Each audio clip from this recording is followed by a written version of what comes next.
വാർത്തയിലേക്ക് വിശദമായി. രാഹുൽ ഗാന്ധിയുടെ ഓഫീസ് ആക്രമണത്തെ തുടർന്നുള്ള പ്രതിപക്ഷ പ്രതിഷേധത്തിൽ നിയമസഭ പ്രക്ഷുബ്ധം.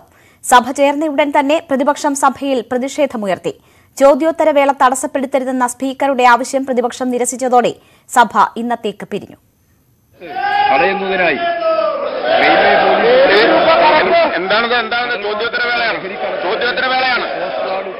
രാവിലെ 9-ന് സഭ സമ്മേളിച്ചത് മുതൽ തന്നെ പ്രതിപക്ഷം പ്രതിഷേധമുയർത്തി.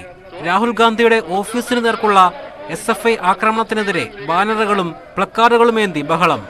കറുപ്പ് വസ്ത്രമണിഞ്ഞ് പ്രതിപക്ഷത്തെ യുവാംഗങ്ങൾ.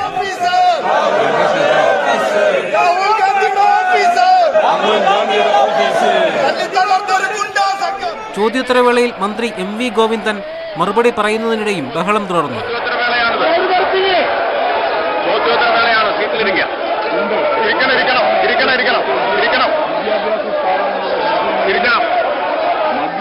ബഹുമാനപ്പെട്ട അംഗങ്ങൾ ചോദ്യോത്തരവേള നടത്തിക്കൊണ്ടുപോകാൻ സഹകരിക്കണം. പ്രതിപക്ഷത്തെ പ്രതിരോധിച്ച് ഭരണകക്ഷി അംഗങ്ങളും ഇരിപ്പിടത്തിൽ നിന്ന് എഴുന്നേറ്റു.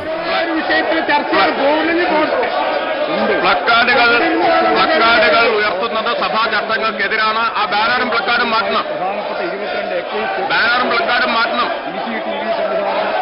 ഏർപ്പെടുത്തിയിട്ടുണ്ട്. കൂടാതെ അതിർത്തി പ്രദേശങ്ങൾ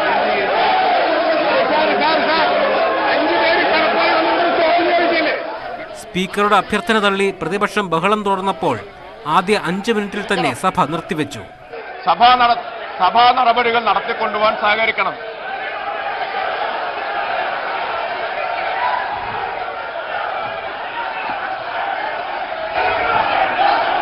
സഭ അല്പസമയത്തേക്ക് നിർത്തിവെച്ചിരിക്കുന്നു. സഭ വീണ്ടും ചേരുന്നതിൽ അനിശ്ചിതത്വം. ഈ സമയം ഭരണ പ്രതിപക്ഷാംഗങ്ങൾ സഭയ്ക്കുള്ളിൽ വാക്പോര് തുടർന്നു. പിന്നീട് വീണ്ടും സഭ സമ്മേളിച്ച് അന്തരിച്ച മുൻ അംഗങ്ങൾക്ക് അനുശോചനം അറിയിച്ചു. പിന്നാലെ പ്രതിപക്ഷം ബഹളം തുടർന്നു. രാഹുൽ ഗാന്ധിയുടെ ഓഫീസ് അതിക്രമത്തിനെതിരെ T. സിദ്ദിഖ് നൽകിയ അടിയന്തര പ്രമേയ നോട്ടീസ് പരിഗണനയിലുണ്ടെന്ന് സ്പീക്കർ അറിയിച്ചെങ്കിലും പ്രതിഷേധം തുടർന്നതോടെ സഭ ഇന്നത്തേക്ക് പിരിഞ്ഞു. ഓർഡർ. സഭ ഇപ്പോൾ പിരിയുന്നതും നാളെ രാവിലെ 9 മണിക്ക് വീണ്ടും സമ്മേളിക്കുന്നതുമാണ്.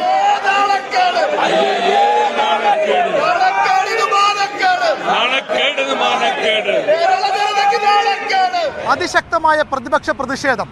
ഒരിഞ്ച് വിട്ടുകൊടുക്കാതെ സർക്കാരും സ്പീക്കറും അസാധാരണ നടപടിക്രമങ്ങൾക്കാണ് നിയമസഭാ സമ്മേളനത്തിന്റെ ആദ്യ ദിനം വേദിയായത്. നിയമസഭയ്ക്ക് മുന്നിൽ നിന്നും VV അരുൺ, ന്യൂസ് 18. പ്രതിപക്ഷത്തെ രൂക്ഷമായി വിമർശിച്ച് മുഖ്യമന്ത്രി പിണറായി വിജയൻ. രാഹുൽ ഗാന്ധിയുടെ ഓഫീസ് ആക്രമണത്തിൽ അടിയന്തര പ്രമേയം അവതരിപ്പിക്കാതെ പ്രതിപക്ഷം ഒളിച്ചോടി. സഭയിൽ സംസാരിക്കാൻ പോലും പ്രതിപക്ഷ നേതാവ് തയ്യാറായില്ലെന്നും മുഖ്യമന്ത്രി പറഞ്ഞു. സാധാരണ ഇത്തരം ഘട്ടത്തിൽ ഞങ്ങൾ ഈ നിലപാടെടുക്കുന്നത് ഇന്നതിൻ്റെ അടിസ്ഥാനത്തിലാണ് എന്ന് ആ നിലപാടെടുക്കുന്നവരുടെ നേതൃത്വം പറയും. ഇവിടെ അത് പ്രതിപക്ഷ നേതാവാണ് പറയേണ്ടത്. ഒരക്ഷരം പ്രതിപക്ഷ നേതാവ് സംസാരിക്കുന്നില്ല, ആരും സംസാരിക്കുന്നില്ല. നേരെ മുദ്രാവാക്യം വിളിയും വെല്ലിലേക്കിറങ്ങലും സ്പീക്കറുടെ മുന്നിലേക്ക് ചെല്ലലും ബാനർ ഉയർത്തി സ്പീക്കറുടെ കാഴ്ച തടയലും ഇങ്ങനെയൊക്കെയുള്ള കാര്യങ്ങളാണ് നടന്നത്. അപ്പോൾ ചട്ടവിരുദ്ധമാണ്, ബാനർ ഉയർത്താൻ പാടില്ല എന്ന് സ്പീക്കർ ആവർത്തിച്ച് പറയുന്നുണ്ട്. ഇതൊന്നും എന്തിനാണെന്ന് പോലും പറയാതെ ആവർത്തിക്കാൻ നിലവന്നപ്പോഴാണ് സ്പീക്കർ ചോദ്യോത്തര സമയം നിർത്തിവെക്കുന്നതിന് തയ്യാറായത്. രാഹുൽ ഗാന്ധിയുടെ ഓഫീസ് ആക്രമിച്ചതിന് പിന്നാലെ CPM-ഉം സർക്കാരും അതിനെ അപലപിക്കുകയുണ്ടായി. എന്നാൽ വിമാനത്തിനുള്ളിലെ പ്രതിഷേധത്തിൽ അതിനെ ന്യായീകരിക്കുന്ന നിലപാടാണ് പ്രതിപക്ഷം സ്വീകരിച്ചത്. രാഹുൽ ഗാന്ധിയെ ED ചോദ്യം ചെയ്യുന്നതിൽ കൈയടിച്ചിട്ടില്ല. കഴിഞ്ഞ കുറച്ച് നാളുകളായി UDF നടപ്പിലാക്കുന്ന അത്യന്തം ഹീനമായ രാഷ്ട്രീയ കുതന്ത്രങ്ങളുണ്ട്. അതിൻ്റെ ഭാഗമായി ഉള്ള ഒന്നായി മാത്രമേ ഇന്ന് സഭയിൽ നടന്ന കാര്യങ്ങളും കാണാൻ സാധിക്കും. ഇപ്പോൾ നാട്ടിൽ ആകെ അരക്ഷിതാവസ്ഥ ഉണ്ടാക്കാൻ ശ്രമിക്കുക, സംഘർഷമുണ്ടാക്കാൻ നോക്കുക, കലാപങ്ങൾ ഉണ്ടാക്കാൻ ശ്രമിക്കുക. അതിൻ്റെ മറ്റൊരു പതിപ്പ് നിയമസഭയിലും ഉണ്ടാക്കാൻ കഴിയുമോ? അതാണ് ഇന്ന് പ്രതിപക്ഷത്തിൻ്റെ ഭാഗത്തുണ്ടായത് എന്ന് വേണം കണക്കാക്കാൻ. ഗാന്ധിജിയുടെ ചിത്രം താഴെ വീഴ്ത്തിയത് ആരുടെ കുബുദ്ധിയെന്നും പിണറായി ചോദിച്ചു. കോൺഗ്രസുകാർ ഗാന്ധി ശിഷ്യർ തന്നെയാണോ എന്നും മുഖ്യമന്ത്രി ചോദിച്ചു. കോൺഗ്രസുകാർ തന്നെയാണുള്ളത്. ആരുടെ കുബുദ്ധിയിൽ നിന്നാണ് ഈ ഒരു ആശയമുണ്ടായത്? ഈ ചുമരിലുള്ള ചിത്രം അത് താഴേക്കെത്തിക്കുന്നത് എന്തിനാണ്? അങ്ങനെയൊരു കുബുദ്ധി കാണിച്ചത് SFIക്കാർ പോയ ശേഷമാണ് അത് തകർത്തത് എന്നത് വ്യക്തമാണ്. ഇവർ ഗാന്ധി ശിഷ്യർ തന്നെയാണോ? എങ്ങനെയാണ് ഗാന്ധി ചിത്രം തകർക്കാൻ അവർക്ക് മനസ്സ് വന്നത്? ഗോഡ്സെ പ്രായോഗികമായി ചെയ്തത് പ്രതീകാത്മകമായി ഇവർ ചെയ്യല്ലേ? അതാണോ ചെയ്യേണ്ടത്? ചോദ്യങ്ങളെ നേരിടാൻ പ്രതിപക്ഷത്തിന് ഭയമുണ്ടാകരുതെന്നും കൽപ്പറ്റയിലെ VD സതീശന്റെ വാർത്താസമ്മേളനം സൂചിപ്പിച്ച് മുഖ്യമന്ത്രി പറഞ്ഞു. മര്യാദയ്ക്ക് ഇരിക്കണം, അല്ലെങ്കിൽ ഇറക്കി വിടും. ഒരു പത്രസമ്മേളനത്തിൽ കേട്ട വാചകല്ലേ ഇത്? ക്ഷണിച്ചു വരുത്തുകയല്ലേ? നിങ്ങളിപ്പോൾ ഇവിടെ വന്നത് ഇങ്ങനൊരു പത്രസമ്മേളനം ഉണ്ടെന്ന് പറഞ്ഞിട്ടാണല്ലോ. നിങ്ങളെ പോകുന്ന ചോദ്യങ്ങളൊക്കെ എനിക്ക് സൂചിക്കുന്ന ചോദ്യങ്ങളായിരിക്കും. സാധാരണഗതിയിൽ വലിയ അലോസരം എനക്കുണ്ടാക്കുന്ന ചോദ്യങ്ങളായിരിക്കുമല്ലോ. അതിന് മറുപടി പറയാൻ സ്വാഭാവികമായിട്ടും ബാധ്യസ്ഥനാണല്ലോ. ചിലപ്പോൾ മറുപടി പറയാതിരിക്കാം. അതിനപ്പുറം ആ ചോദിച്ചയാളോട് ഇങ്ങനെയാണോ പറയേണ്ടത്? ചോദ്യങ്ങളെ ഭയപ്പെടുന്ന അവസ്ഥയുണ്ടാകരുത്. ഇവിടെ പത്രസമ്മേളനത്തിൽ ചോദ്യങ്ങളെ ഭയപ്പെടുന്നു, നിയമസഭയിൽ മറുപടിയെ ഭയപ്പെടുന്നു. വലിയ തോതിലുള്ള രാഷ്ട്രീയ പാപ്പരത്വം, ഒരു തരത്തിലുള്ള ഉദ്ദേശശുദ്ധിയില്ലായ്മ പ്രതിപക്ഷത്തിന്, പ്രത്യേകിച്ച് കോൺഗ്രസിന് വന്നു കഴിഞ്ഞിട്ടുണ്ട് എന്നുള്ളത് നാം കാണേണ്ടതായിട്ടുണ്ട്. മുഖ്യമന്ത്രിയിൽ നിന്ന് നിയമസഭയിലെ പെരുമാറ്റച്ചട്ടം പഠിക്കേണ്ട കാര്യം പ്രതിപക്ഷത്തിനില്ലെന്ന് VD സതീശന്റെ മറുപടി. ഇന്നലെ വരെയുള്ള മുഴുവൻ കാര്യങ്ങളും മറന്നുപോയതുപോലെയാണ് മുഖ്യമന്ത്രി സംസാരിച്ചത്. സാക്കിയ ജാഫ്രിയെ സോണിയാഗാന്ധി കണ്ടില്ലെന്ന് മുഖ്യമന്ത്രി പറഞ്ഞത് പച്ചക്കള്ളമാണ്. ഗാന്ധി ചിത്രം തകർത്തത് കോൺഗ്രസ് ആണെന്ന് മുഖ്യമന്ത്രി പറഞ്ഞത് എന്തടിസ്ഥാനത്തിലെന്നും സതീശൻ ചോദിച്ചു. മകൻ തന്നെ, സാക്കിയ ജഫ്രിയുടെ മകൻ തന്നെ പറഞ്ഞിരിക്കുന്നു, എന്റെ അമ്മയെ സോണിയാഗാന്ധി ഈ സംഭവമുണ്ടായി 4-5 ദിവസത്തിനകം കണ്ടെന്ന്. കേരളത്തിലെ മുഖ്യമന്ത്രി സോണിയാഗാന്ധി അവരെ കണ്ടില്ല എന്ന് പച്ചക്കള്ളം. ഇതൊക്കെ തെളിവാണ്. ഇദ്ദേഹത്തിന് ആരാണ് ഇതൊക്കെ എഴുതി കൊടുക്കുന്നത്?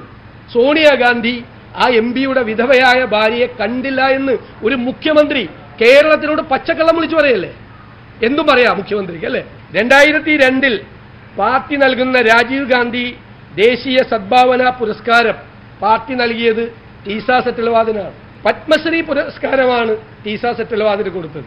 കേരളത്തിലെ മുഖ്യമന്ത്രി കൂപമണ്ഡൂകത്തിനെ പോലെ ഇതൊന്നും അറിയാതെ തിരുവനന്തപുരത്തിരുന്ന് വർത്താനം പറയാണ്. കേന്ദ്ര ഏജൻസികളുടെ അന്വേഷണത്തിൽ ഞങ്ങൾക്ക് വിശ്വാസമില്ല.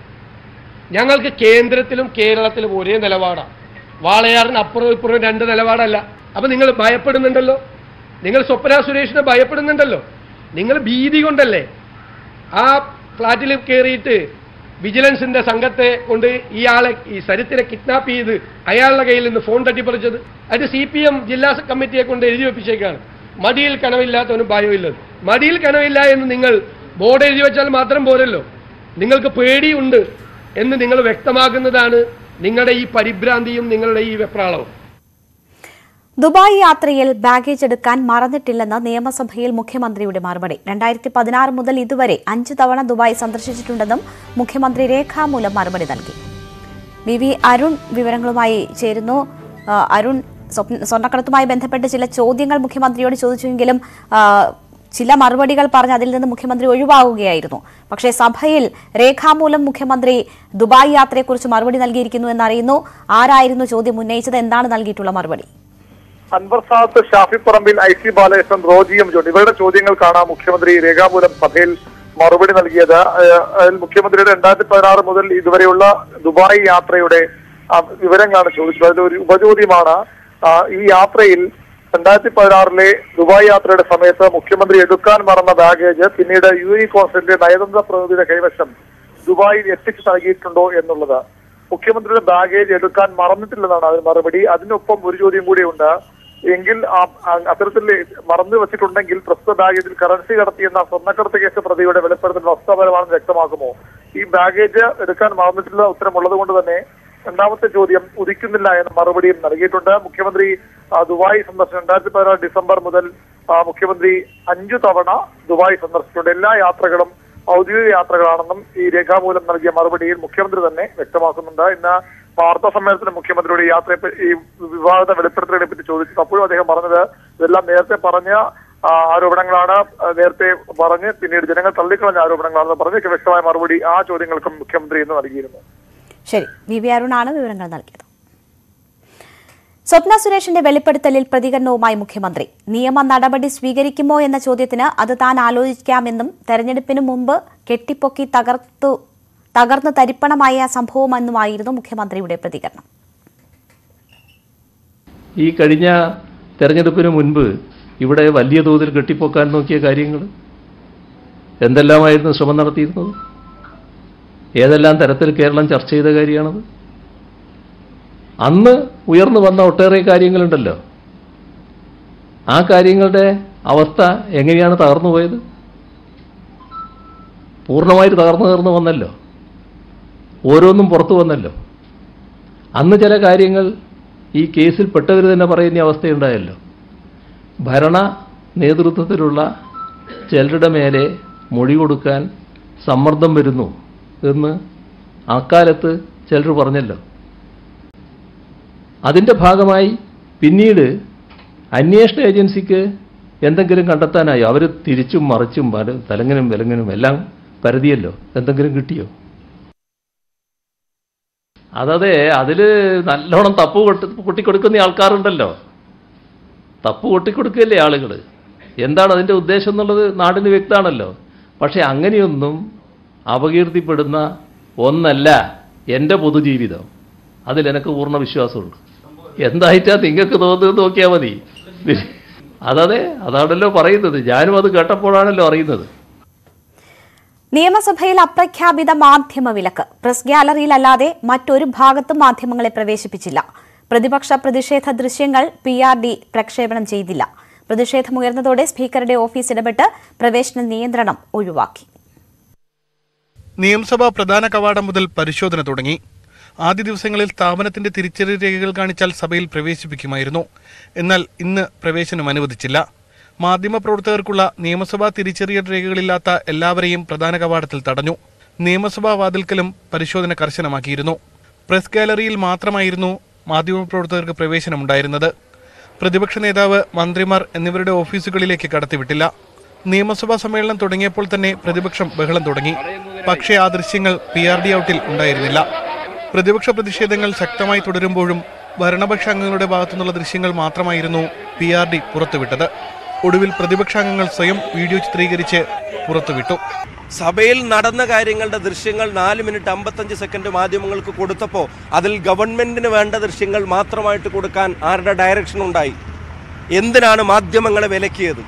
ഞങ്ങളൊരു വാക്കൗട്ട് ചെയ്ത് വരുമ്പോൾ പോലും ഞങ്ങളെ അവിടെ വന്ന് കാണാൻ പാടില്ലാതെ മീഡിയ റൂമിൽ നിന്ന് പുറത്തിറങ്ങാൻ പാടില്ലെന്നുള്ള തിട്ടൂരം നിങ്ങളുടെ മേലെ ആരടിച്ചേൽപ്പിച്ചു? എന്തിനടിച്ചേൽപ്പിച്ചു? ഇപ്പം സഭയിൽ നടന്നത് എന്താണെന്ന് മാധ്യമങ്ങൾക്കും ജനങ്ങൾക്കും കാണരുതെന്ന് ഈ ഗവൺമെന്റ് ആഗ്രഹിക്കുന്നിടത്ത് തന്നെയാണ് ഇവരുടെ ഏകാധിപത്യ ജനാധിപത്യ വിരുദ്ധ സ്വഭാവത്തെ നമ്മൾ എടുത്തു കാണിക്കേണ്ടത്.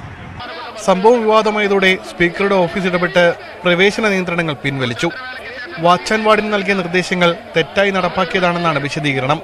ദൃശ്യങ്ങൾ കാണിക്കുന്നതിലെ നിയന്ത്രണം പിൻവലിക്കുമോ എന്ന് നാളെ അറിയാം. അനിത പുല്ലയിൽ അനധികൃതമായി നിയമസഭയിൽ കയറിയതിന് ഇത്തവണ ബുദ്ധിമുട്ട് നേരിടേണ്ടി വന്നത് മാധ്യമപ്രവർത്തകർക്കാണ്.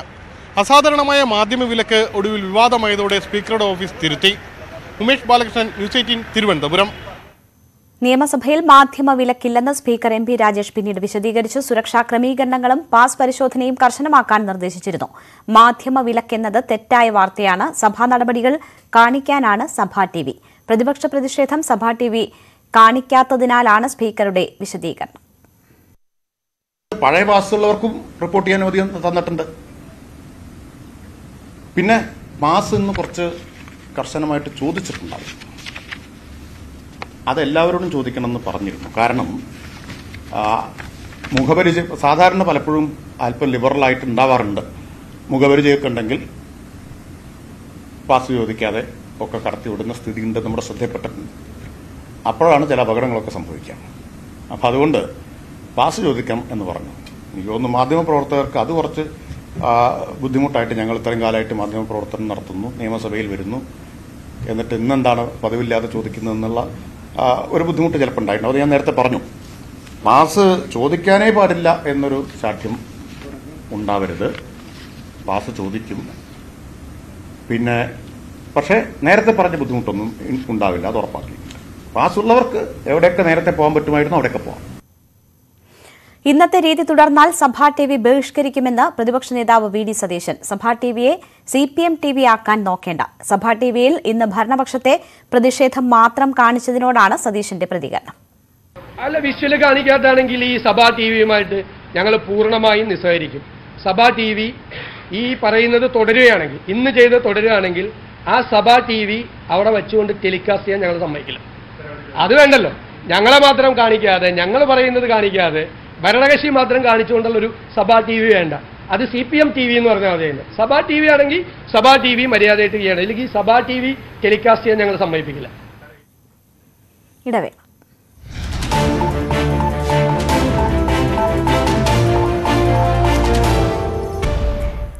വാർത്തകൾ തുടരുന്നു. രാഹുൽ ഗാന്ധിയുടെ ഓഫീസ് ആക്രമിച്ച സംഭവത്തിൽ അന്വേഷണ മേൽനോട്ട ചുമതലയുള്ള ADGP മനോജ് എബ്രഹാം വയനാട്ടിൽ. അന്വേഷണ പുരോഗതി വിലയിരുത്തിയ ADGP കൽപ്പറ്റയിൽ MP ഓഫീസും സന്ദർശിച്ചു. സർക്കാർ നിർദ്ദേശമനുസരിച്ച് വിശദമായ അന്വേഷണത്തിന് വേണ്ടിയാണ് ജില്ലയിലെത്തിയതെന്ന് മനോജ് എബ്രഹാം പറഞ്ഞു. ആക്രമണ ദൃശ്യങ്ങൾ വിശദമായി പരിശോധിച്ച് സംഭവത്തിൽ ഉൾപ്പെട്ട കൂടുതൽ ആളുകളെ കണ്ടെത്തും. പോലീസിന് വീഴ്ച പറ്റിയിട്ടുണ്ടോ എന്ന് പരിശോധിക്കുമെന്നും അദ്ദേഹം വ്യക്തമാക്കി. ഈ സംഭവത്തിൽ ഒരു സമഗ്രമായ ഒരു എൻക്വയറി നടത്താൻ ഗവൺമെന്റ് എന്നോട് ആവശ്യപ്പെട്ടിട്ടുണ്ട്. അതിന്റെ ഭാഗമായിട്ട് വയനാട് വന്ന് ഈ സംഭവ സ്ഥലമൊക്കെ കണ്ടു കഴിഞ്ഞാലേ അതിന്റെ ഒരു ഐഡിയ കിട്ടത്തുള്ളൂ. അപ്പോൾ അതിന്റെ ഭാഗമായിട്ടാണ് ഇവിടെ ആദ്യം വന്നേക്കുന്നത്. അപ്പോൾ എൻക്വയറി ഓൾമോസ്റ്റ് തുടങ്ങിയേ ഉള്ളൂ. അപ്പോൾ ആ സംഭവ സ്ഥലം കണ്ടു കഴിഞ്ഞാലേ ഒരു ഐഡിയ കിട്ടത്തുള്ളൂ എങ്ങനെ സംഭവിച്ചെന്ന് പറഞ്ഞു. അപ്പോൾ ആ കാര്യങ്ങളെ ഇപ്പോൾ അന്വേഷിച്ചുകൊണ്ടിരിക്കുന്നത്. ബാക്കി കാര്യങ്ങൾ, ഫൈനിന്റെ കാര്യങ്ങൾ, സാക്ഷികളുടെ കാര്യങ്ങൾ, അതിന്റെ കാര്യങ്ങളൊക്കെ പരിശോധിച്ചിട്ട് റിപ്പോർട്ട് എത്രയും പെട്ടെന്ന് ഗവൺമെന്റിന് സമർപ്പിക്കുന്നതായിരിക്കും. അതേസമയം വയനാട് ദേശാഭിമാനി ആക്രമണ കേസിൽ 7 പേർ കൂടി അറസ്റ്റിലായി. രതീഷ് വാസുദേവൻ വിവരങ്ങളുമായി ചേരുന്നു. രതീഷ്, ഗൌരവപൂർണമായ അന്വേഷണം തന്നെയാണ് നടക്കുന്നത്. ADGP ഉൾപ്പെടെയുള്ളവർ സ്ഥലത്തെത്തി പരിശോധനകൾ നടത്തി. എന്തൊക്കെയാണ് അദ്ദേഹം പറഞ്ഞത്?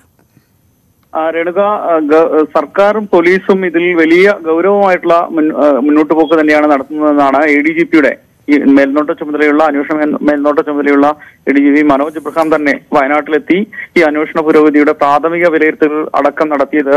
ഈ സംഭവം വലിയ ഗൗരവത്തോടെ തന്നെയാണ് സർക്കാരും പോലീസും കാണുന്നതെന്നാണ് മനസ്സിലാക്കുന്നത്. അദ്ദേഹം പറഞ്ഞത് CCTV ദൃശ്യങ്ങളാണ് പ്രധാനമായും ഇതിന് ആധാരമാവുക. അത്തരം ദൃശ്യങ്ങളും ഫോട്ടോകളും മറ്റുമാണ് പരിശോധിക്കുക. പൂർണ്ണമായും പലയിടങ്ങളിൽ നിന്നുള്ള, അത് മാത്രമല്ല മാധ്യമപ്രവർത്തകരുടെ ഇടയിൽ നിന്നുള്ള അടക്കം ഉള്ള ദൃശ്യങ്ങളും ഫോട്ടോകളും ഒക്കെ ശേഖരിക്കേണ്ടതുണ്ട്. കൂടുതൽ തെളിവുകൾ കണ്ടെത്തുക, അതിന് സാക്ഷികളെയൊക്കെ കണ്ടെത്തുക, അതൊരു വളരെ വിശദമായ പരിശോധന നടത്തുക എന്നാണ് ആദ്യഘട്ടം എന്ന നിലയിൽ തുടങ്ങുന്നത്. അന്വേഷണം തുടങ്ങിയിട്ടേ ഉള്ളൂ. അതുകൊണ്ട് തന്നെ അങ്ങനെയുള്ള സമഗ്രമായ രീതിയിലുള്ള പരിശോധന നടത്തിക്കൊണ്ടാണ് മുന്നോട്ട് പോകുന്നത്. നേരിട്ട് ഇക്കാര്യങ്ങൾ ബോധ്യപ്പെടാൻ തന്നെയാണ്, നേരിട്ട് വന്ന ഈ ആക്രമണം നടന്ന സംഭവം തന്നെ നേരിട്ട് ബോധ്യപ്പെടാൻ വേണ്ടിയിട്ടാണ് താൻ വയനാട്ടിലെത്തിയത്. എന്തായാലും അന്വേഷണത്തിന്റെ ആദ്യ ഭാഗങ്ങളാണ് തുടങ്ങിയത്. വളരെ സമഗ്രമായി തന്നെ അന്വേഷണം നടത്തുമെന്ന ഉറപ്പാണ് ADGPയുടെ വാക്കിൽ നിന്ന് മനസ്സിലാകുന്നത്. അതേസമയം ദേശാഭിമാനി ആക്രമണത്തിൽ 7 പേർ, ജഷീർ പള്ളിയാളടക്കം KS സംസ്ഥാന വൈസ് പ്രസിഡന്റ് ജഷീർ പള്ളിയാളടക്കം 7 പേരെ അറസ്റ്റ് ചെയ്തു. അവരെ ജാമ്യത്തിൽ വിട്ടയച്ചു. എന്നാലും കൂടുതൽ അറസ്റ്റ് ഇത് സംബന്ധിച്ച് ഉണ്ടാകുമോ എന്ന് അറിയില്ല. എന്തായാലും 29 SFIക്കാരാണ് ഇപ്പോൾ നിലവിൽ റിമാൻഡിൽ കഴിയുന്നത്. കൂടുതൽ പേർക്ക് വേണ്ടിയിട്ടുള്ള പോലീസ് അന്വേഷണം തുടരുന്നുണ്ട് ഈ ഘട്ടത്തിൽ. വാസുദേവൻ വിവരങ്ങൾ നൽകിയത്. മഹാരാഷ്ട്രയിലെ മഹാനാടകം.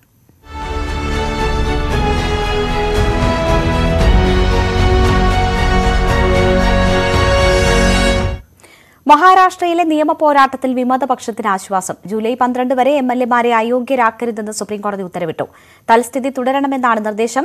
MLA-മാരുടെയും കുടുംബത്തിന്റെയും ജീവനും സ്വത്തിനും സംരക്ഷണം നൽകണമെന്ന നിർദ്ദേശവും സർക്കാരിന് കോടതി നൽകി. എം ജി മിഥുനുണ്ട്. വിവരങ്ങളുമായി മിഥുൻ, കോടതിയിൽ വിമതപക്ഷത്തിന് ആശ്വാസം നൽകുന്ന നടപടിയാണ് ഉണ്ടായിട്ടുള്ളത്. വിശദാംശങ്ങൾ എന്തൊക്കെയാണ്? രേണുക, ശിവസേന വിമത MLA-മാർക്ക് ഡെപ്യൂട്ടി സ്പീക്കർ അയച്ച അയോഗ്യത നോട്ടീസിന് മറുപടി നൽകാൻ ജൂലൈ 12 വരെ സാവകാശം അനുവദിച്ചിരിക്കുകയാണ് ഇപ്പോൾ സുപ്രീം കോടതി. അയോഗ്യരാക്കാതിരിക്കാൻ ഇന്ന് വൈകുന്നേരത്തിനകം കാരണം ബോധിപ്പിക്കണമെന്നാണ് ഡെപ്യൂട്ടി സ്പീക്കർ നോട്ടീസ് നൽകിയിരുന്നത്. ഇതാണ് സുപ്രീം കോടതി ഇടക്കാല ഉത്തരവിലൂടെ നീട്ടുകയും ചെയ്തിരിക്കുന്നത്.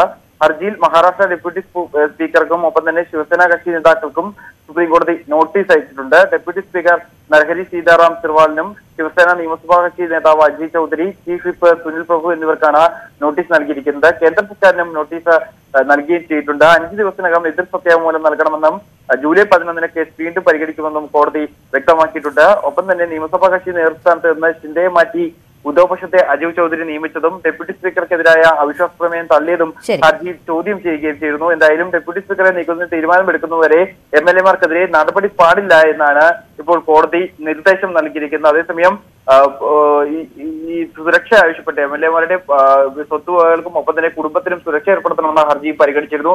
ഇത് സംബന്ധിച്ചുള്ള നിർദ്ദേശവും സുരക്ഷ ഒരുക്കണമെന്ന് ചൂണ്ടിക്കാണിച്ച സുപ്രീം കോടതി പോലീസിന് നൽകുകയും ചെയ്തിട്ടുണ്ട്. എം ജി മിഥുനാണ് വിവരങ്ങൾ നൽകിയത്. ബുള്ളറ്റിൻ പൂർണ്ണമാവുകയാണ്. കൂടുതൽ വാർത്തകൾക്കും വിശദാംശങ്ങൾക്കും Malayalam.news18.com സന്ദർശിക്കുക.